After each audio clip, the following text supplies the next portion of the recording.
Objectif News vous présente l'interview de 18h.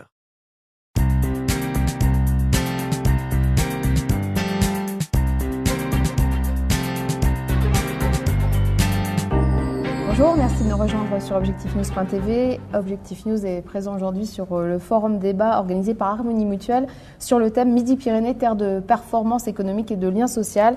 Dans ce contexte, nous recevons Jean-François Chantarot. Bonjour. Bonjour. Vous êtes directeur général de l'ODIS, qui est l'Observatoire du dialogue et de l'intelligence sociale. L'ODIS qui publie chaque année un état social de la France et de ses régions. Quel est le diagnostic posé cette année ? La France ne progresse pas en termes de performance. On voit l'Allemagne s'échapper, un certain nombre de pays progresser, et les performances françaises ne sont pas au rendez-vous. Est-ce qu'on parle de performance économique, de performance du lien social ? C'est la performance globale. C'est pas le lien social. Le lien social, c'est autre chose. Le lien social progresse, pas aussi vite qu'ailleurs, mais il progresse.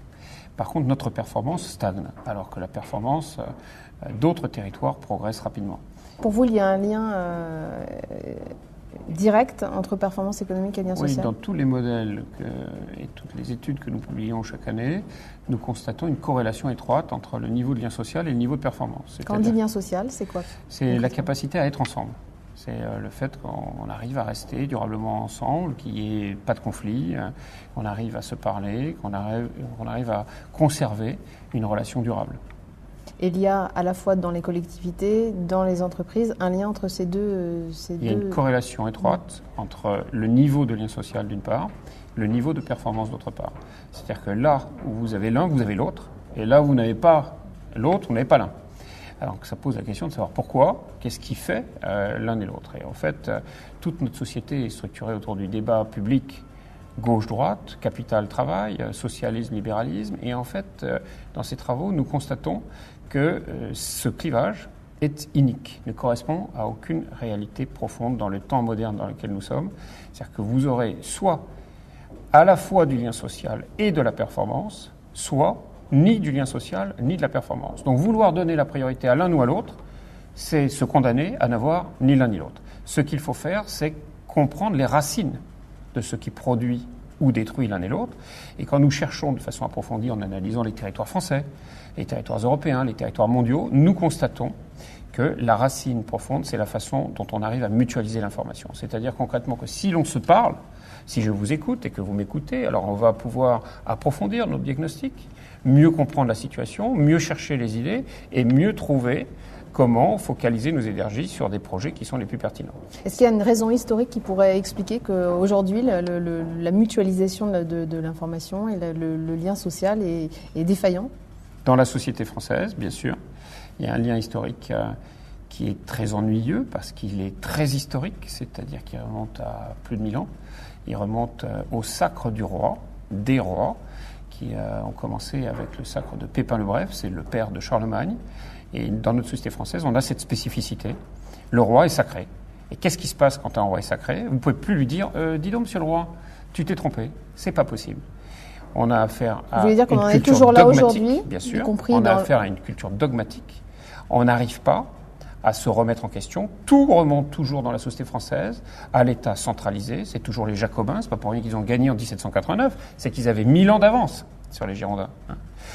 C'est pour ça que tous les diplômes en France sont donnés par l'État. Un diplôme qui serait donné par une école non reconnue par l'État est un diplôme qui n'existe pas. Aller aux États-Unis, Harvard, le MIT à Boston ne sont pas des écoles d'État. Aller en Angleterre, Oxford ou Cambridge ne sont pas des écoles d'État. Il y a aujourd'hui une grande dépendance par rapport à toutes les grandes entreprises, cette sacralisation la du pouvoir. La plupart des grandes entreprises françaises sont passées par le système public à un moment donné, si elles n'y sont pas encore. Et en quoi c'est un problème ? C'est un problème parce que ça veut dire qu'on attend tout de l'État. On pense que ce n'est pas notre responsabilité personnelle que de construire une société qui marche. Or, ce qui fait société, c'est l'adjonction des énergies des uns et des autres. Donc pour vous, aujourd'hui, ce n'est pas François Hollande ou le MEDEF qui va créer des emplois ? Aucune chance. C'est un leurre complet. Et ce pacte de responsabilité, est-ce que ça... Aucune chance.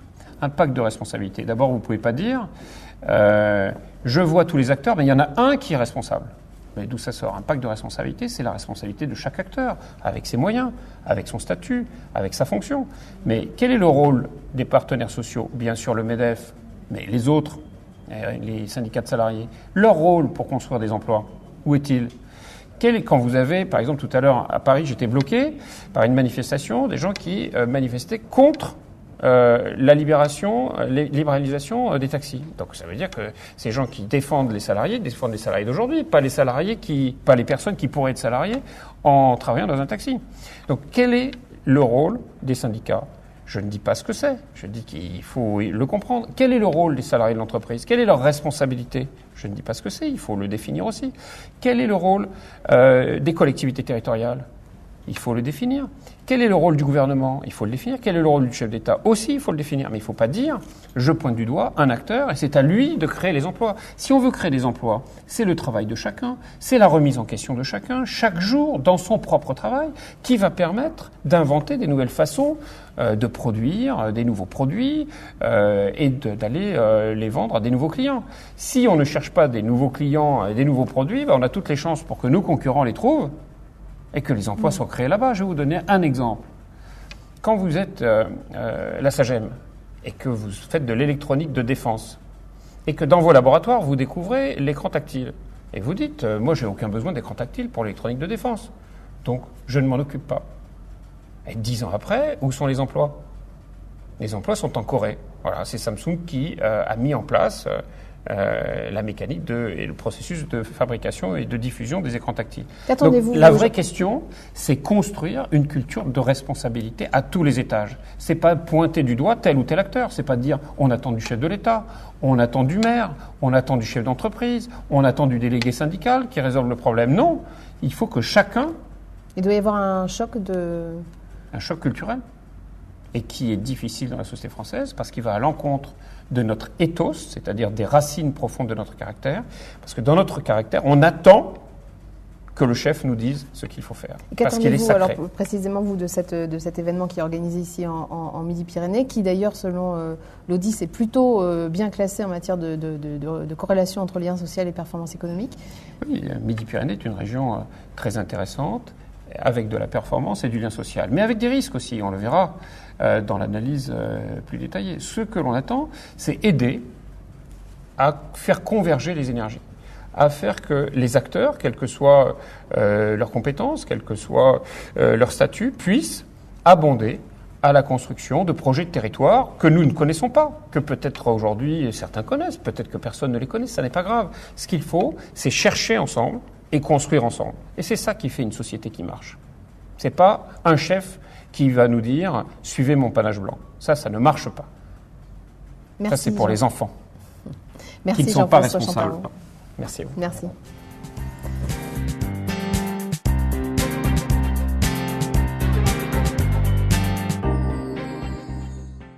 Objectif News vous a présenté l'interview de 18h.